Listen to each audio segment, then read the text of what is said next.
Hello everyone, I'm Rahul and you're watching StudyIQ IAS. So dear friends, the mains examinations are over and I just hope you all would have paid attention to the GS 1, 2, 3, 4 first impression and then the detailed discussion that we did on our channel. I just hope it would be very helpful and useful for each and every one of you. In today's session, I'll be taking your doubts as normally we do. And also, if you're having any problem with any particular thing that you want me to discuss with you, I'm more than happy to take your questions and answer them.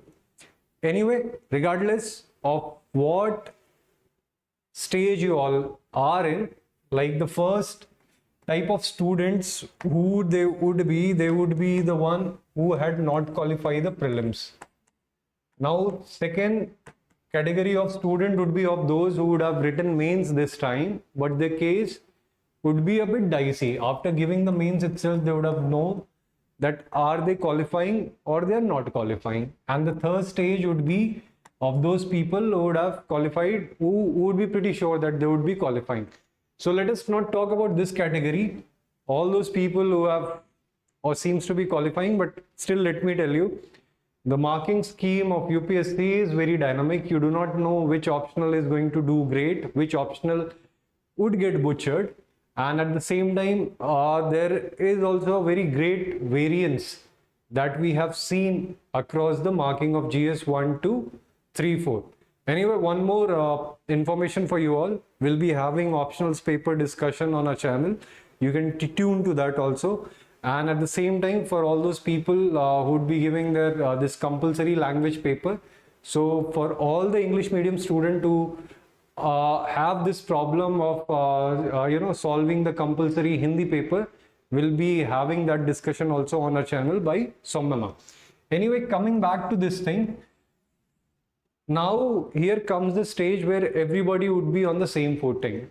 That is, now everyone would be thinking to reboot their preparation. Now, so what should be done? Should you start with prelims preparation or should you start with, what should I say, like mains preparation? What should be your approach at present?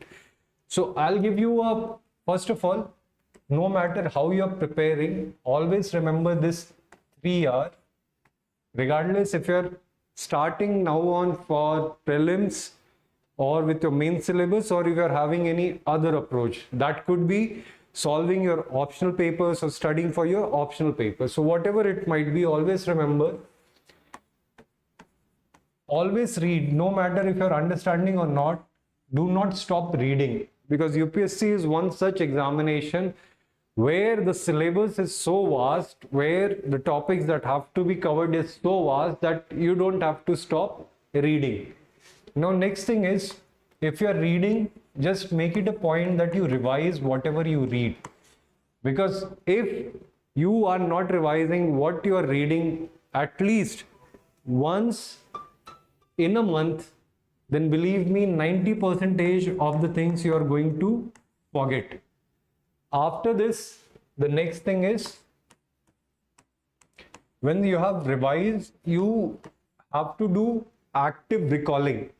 By what I mean by active recall is that just just don't flip the pages and see that you're remembering it or not. Do active recall. I mean, solve MCQs, solve PYQs, or just close the book and try to summarize that page, that if you're able to revise it or not. So this would be your next thing. So whatever stage you are in, before we debate that should you start with your prelims preparation or should you start here on for your mains preparation, whatever you are doing, just ensure that by the end of the night you are at least following this 3R formula. It's 10 p.m., 9 p.m, whenever you are just winding up your day, just ensure what you have read, what you have revised, and try to actively recall it. Do it on a daily basis. And the benefits that you're going to see of this strategy is just immense. There would be no such thing that will not be on your fingertips.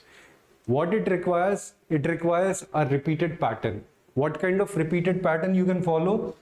I mean, whatever you study for the day, try to revise it, memorize it by closing your eyes. Just try to summarize what all things you have done throughout the day with respect to your UPSC syllabus. The next recall could be, this exercise can be repeated after 7 days, and for 28 days this has to be done for sure. So I just hope this much it cleared that how your reading, revising and recalling pattern is going to be. Now next thing, let's come.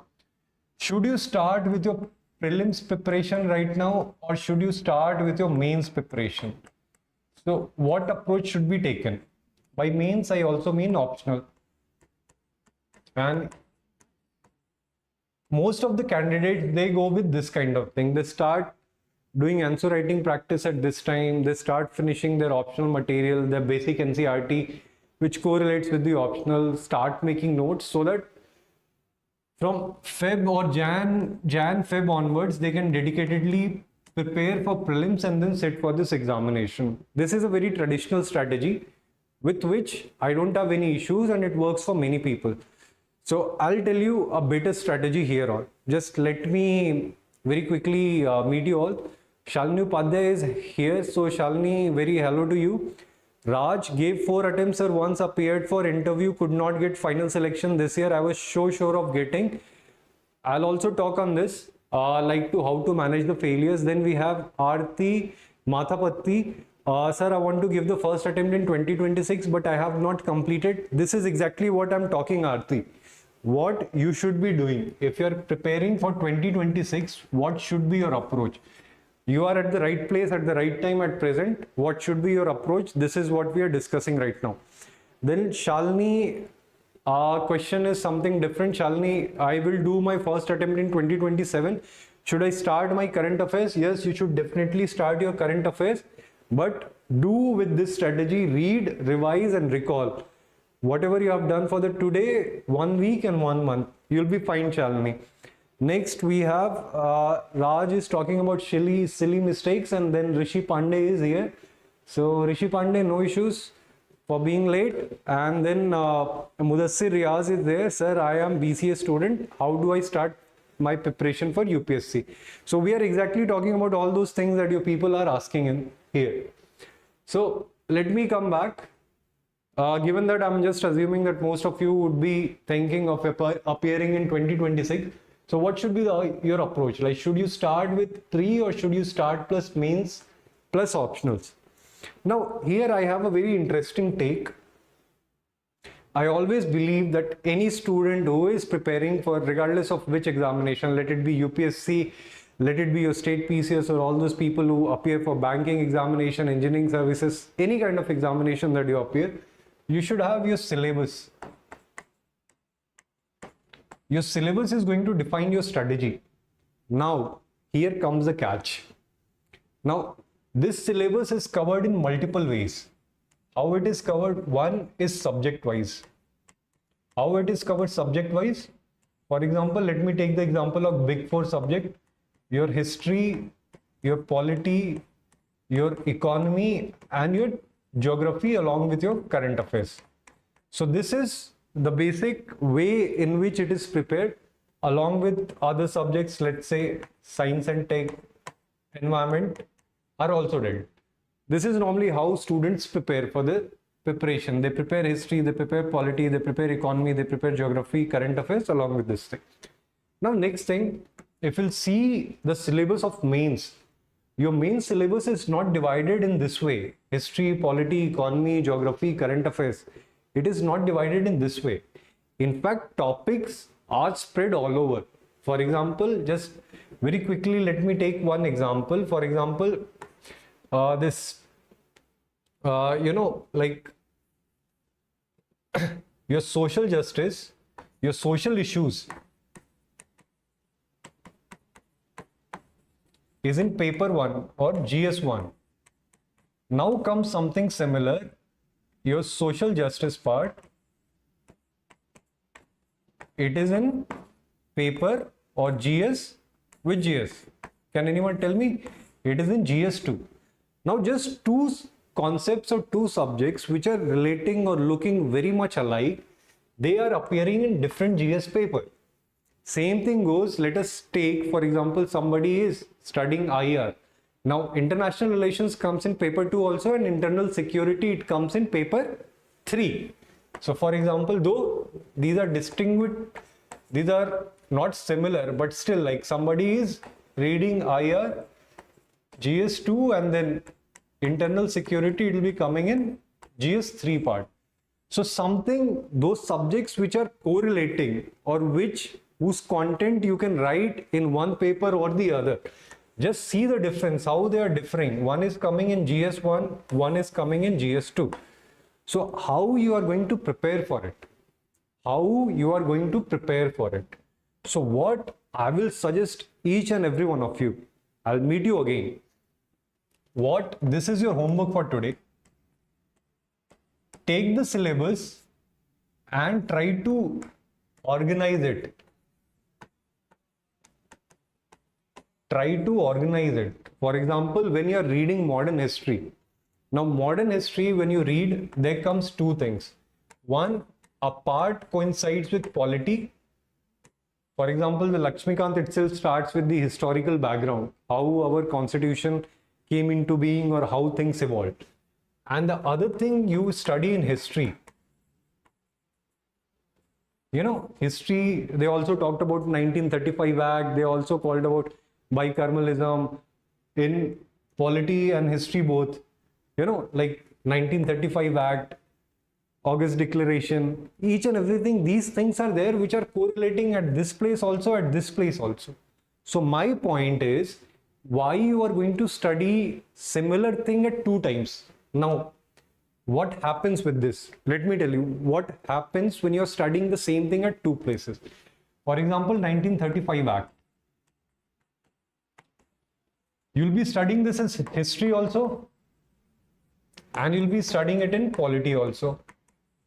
Now, why students fail to understand or grasp anything is because of this thing. In history books, they'll be studying this thing in one way. In polity, they'll be studying this thing in second way. The statements would be differ, though they'll be saying the same thing. The statements would be differ, the source would be different, and hence what will happen? Confusion.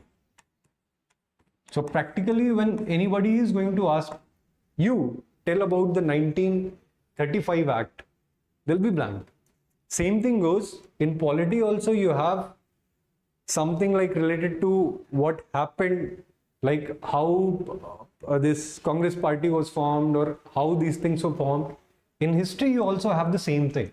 So now, can you see one thing between history and polity? There is one part that is overlapping. Now you need not to study it 2 times. First while reading the history and second while reading the polity. What you can do is club it. Club this part together. And the best thing to do this would be this. What I was going to tell you, syllabus. So this is the homework for each and every one of you today. Take the syllabus, which is divided into GS1, GS2, GS3, GS4. Reorganize all the topics.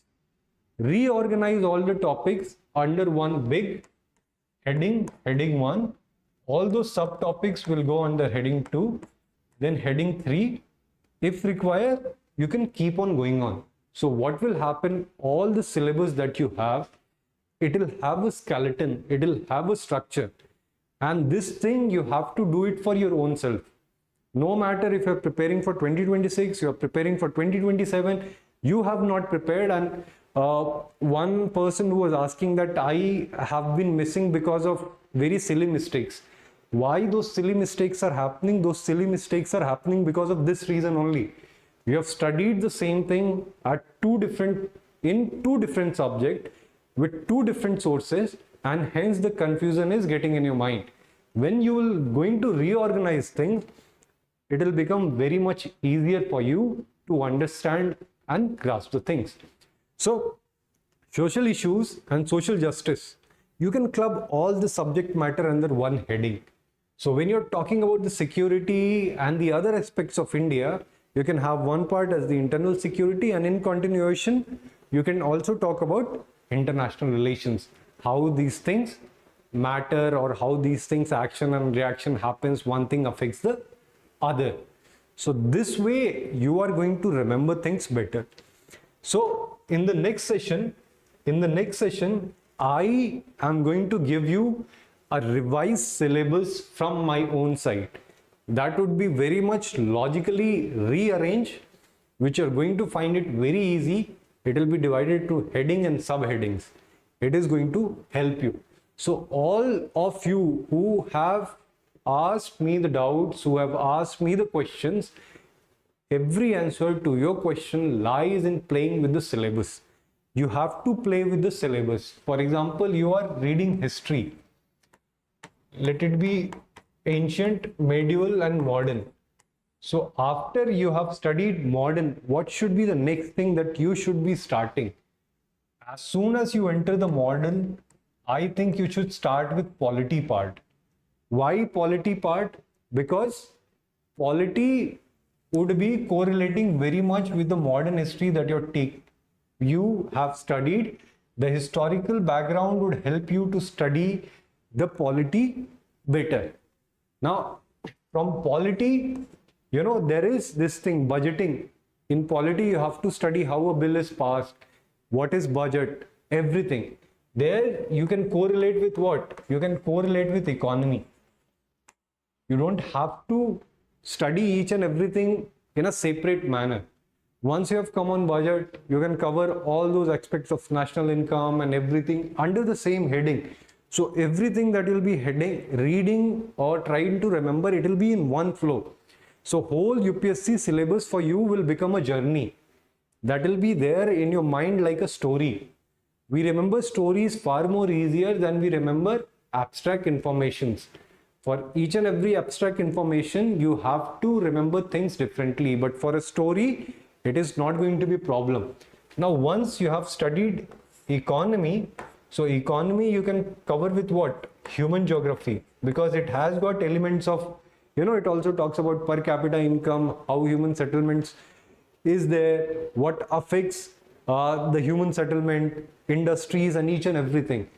That thing directly come to which part? Geography part. Now once you have done the geography part should be directly taken up with what? Environment. You're taking, after geography, you're directly coming to the environment part. And in environment, when you come to the technical sections about Environment Protection Acts and each and everything, about all those protocols and each and everything, you can move on to what? Science and tech from there.